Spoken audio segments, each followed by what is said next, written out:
So just in case.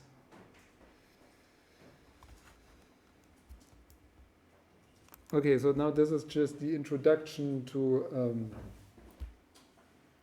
the exercise that we are now starting and probably continuing in the coming week. I was in the lecture talking about master-slave work, and with this in particular, with the master dispatching work to the slaves, but also, so this is one important part of the master-slave work, but the other thing with the master-slave work is that usually there will be one process that in the end does the output or does the, so there's work dispatching and then there's work collecting.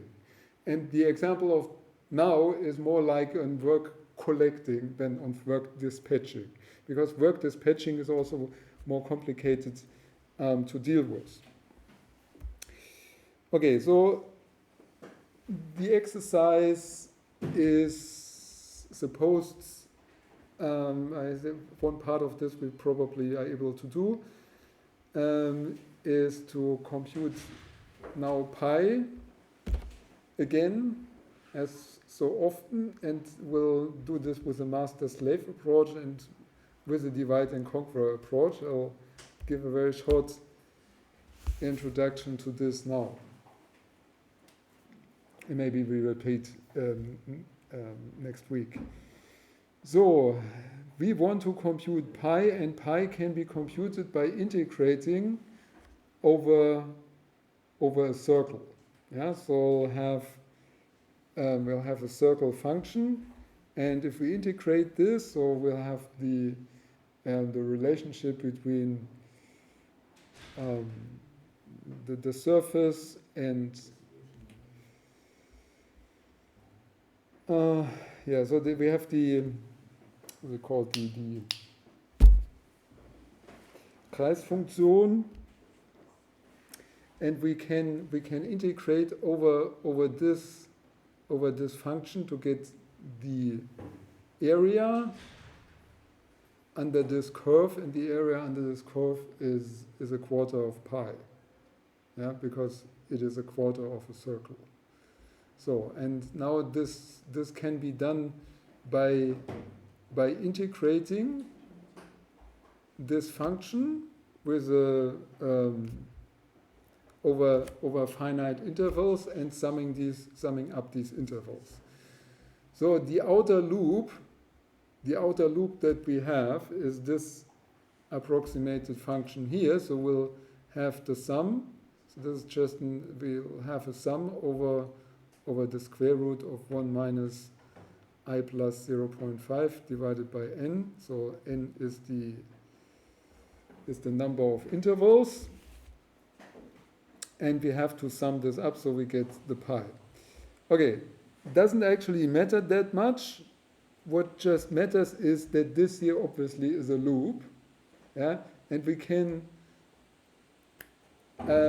split this loop into an inner loop and an outer loop, where the outer loop, where we use this blocking idea, yeah, where the outer loop gets some blocks in this data, so the red one, the bluish one, and the what I'm colorblind, I don't know, purple or whatever, yeah, thing, and then you sum them together. So this is the task to do. Now we have already prepared some code that is doing this in serial. So I put a copy of this file in our folder here under Gaia lecture 5. Okay, I know it's lecture 6, yeah. Lecture 5, and there's main serial.cpp, bless you. And now you're supposed to pick this up. You can also write it completely from scratch, it's also okay, but then probably not today. Compile and read it, compile and run it, read and understand it. And this file is, of course, not using any MPI commands, but the domain decomposition is already is already, implied in this.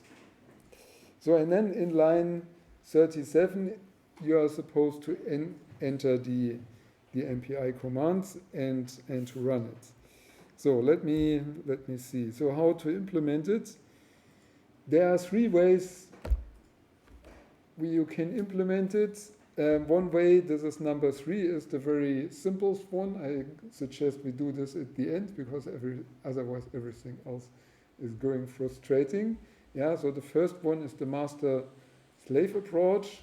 Then there will be the divide and conquer approach, and then of course the group communication. Okay, let's very briefly, before we look at the code, look at the master-slave thing. So the master-slave thing would be like this. So we divide our problem or our loop. Doesn't really matter what loop we have now, but we have this example with computing pi. We divide this in, or we decompose the domain in several parts, yeah, and all these parts do their calculation of their part, so part of the integral, and in the end we have to sum the integral together and output the result. The summing together of the integral is the job of the master process. So everybody computes their part, and then they send all to the master, and the master has to do all the adding up. And now, according to Amdahl's law, you know that this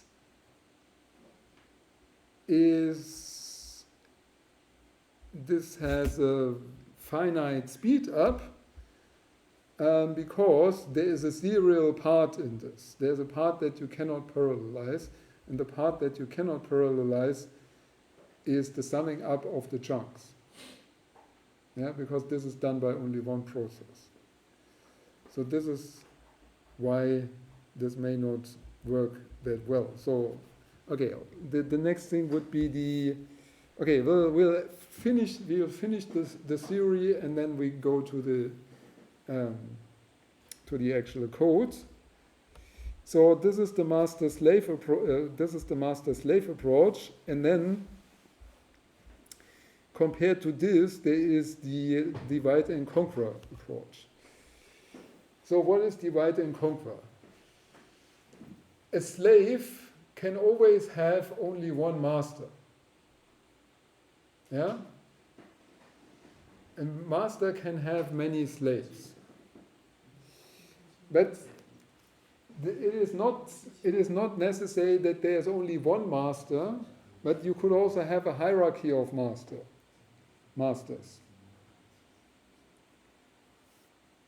Where one master in one level can be the slave of a master in a higher level. Yeah? So like in a feudal system where there's an emperor and probably a pope on top of the emperor, and then there are kings and these vassals, if you like. So this is a little bit the idea. So what would be the difference if we said that we take our entire domain and say half of it is master, or processes, and say half of them are master and half of them are slave, so that each master has one slave. So then each master has only to deal with just one slave here. And in our example, they would just add the number they computed themselves, so they are slaves to themselves, yeah, and the number and the result of their neighbor, and combine them together. So they only have to add two numbers. And then this master, like this master here, is becoming a new. So okay, now you take only the masters, and do the same thing again, you say that half of these masters remain masters and half of them are slaves.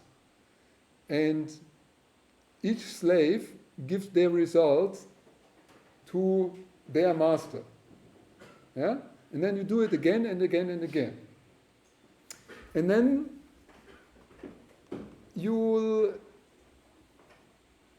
will have only half of the number of processes in each of this layer as before. So this means for this rank zero, so the rank 0 is the master. So this is where in the end everything arrives. Because there's master to everybody, but only in the hierarchy.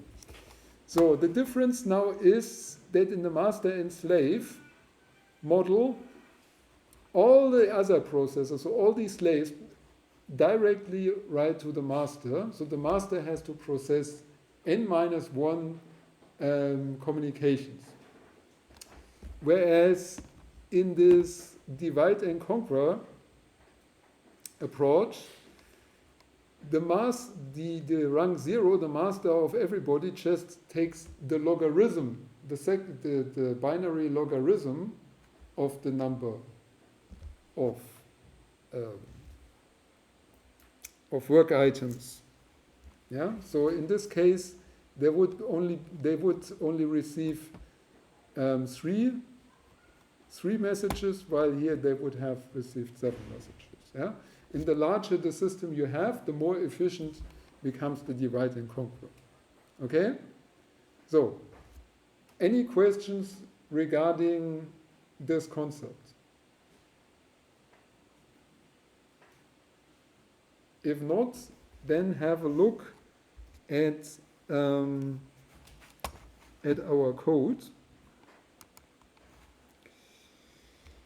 So, as I said, we have, so we have here in Gaia lecture 5, we have here main serial C++. So please don't go to this file, copy this file in your own folder, yeah, so that you can make changes. Maybe you will, you can either copy it and run it first and then rename it for the actual exercise that we are going to do. Okay, let's briefly run over the code. Yeah. So in order to determine whether we compute pi correctly, we'll start with defining what pi actually is. Yeah. So in order to see what we are then doing, then we have an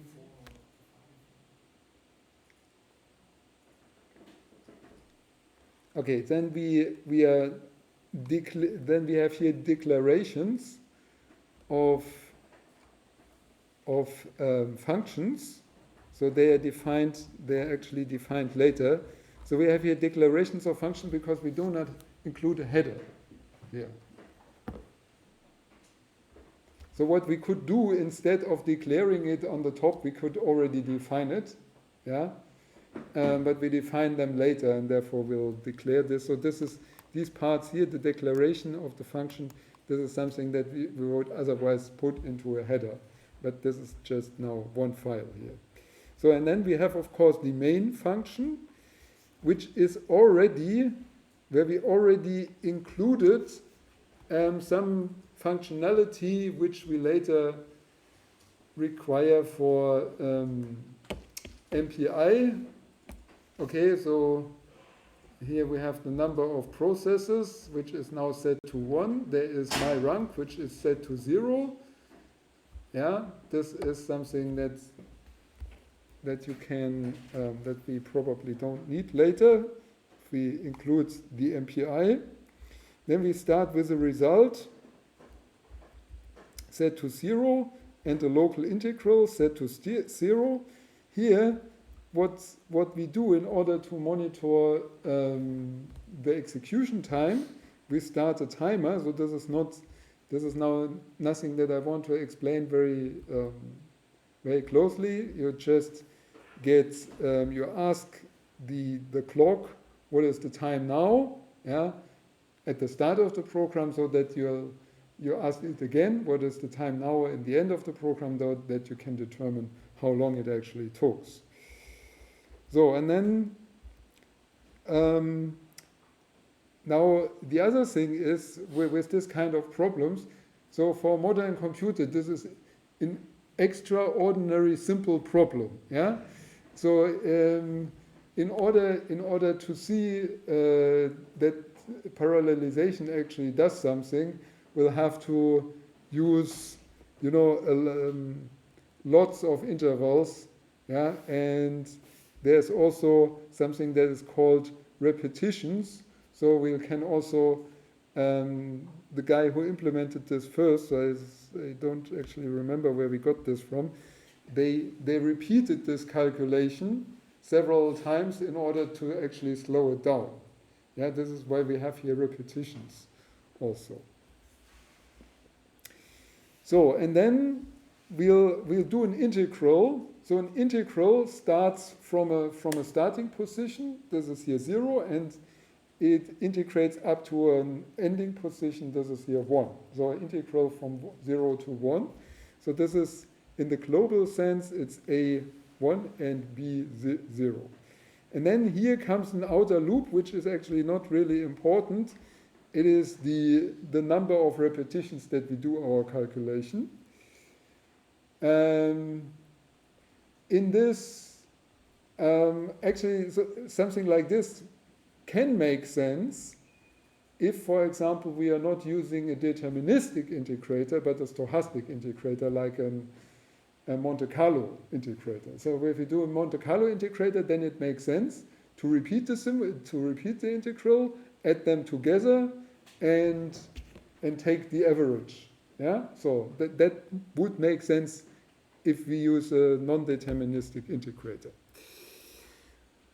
Okay, so then we determine some local number of intervals. So this is, we take the number of intervals and divide them by the processes, and then we compute where stuff is starting and where it's stopping.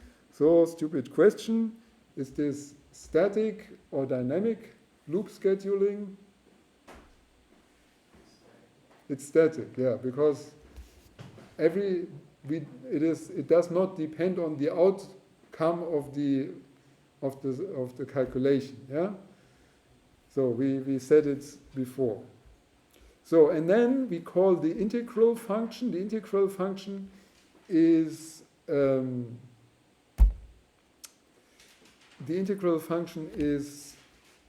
defined below, yeah. And what we do here is we'll add up our result with the local integral. So we have a result, and here this result equals result divided by repetition. This doesn't make any sense for, again, this doesn't make any sense for deterministic integrator. So here we would just take this out, but it doesn't matter. For Monte Carlo, it would make sense. So then we are done with the loop. So we stop here. We give out our runtime. And yeah, so down here we have the computation of the integral. So the computation of the integral takes a function f, and the function f is the function that gives us pi if we integrate it from 0 to 1. Okay, so any questions regarding this program here? So the idea, what you have now to do and see how long it takes, is to put all the MPI stuff into it and then go to, I think it is line 37, yeah, and do the sending and receiving of your calculations. Then and then the rank 0 process is supposed to do the output of this. Okay? Task clear? If this is now clear, I will also stop the recording, and then it's going to be your turn.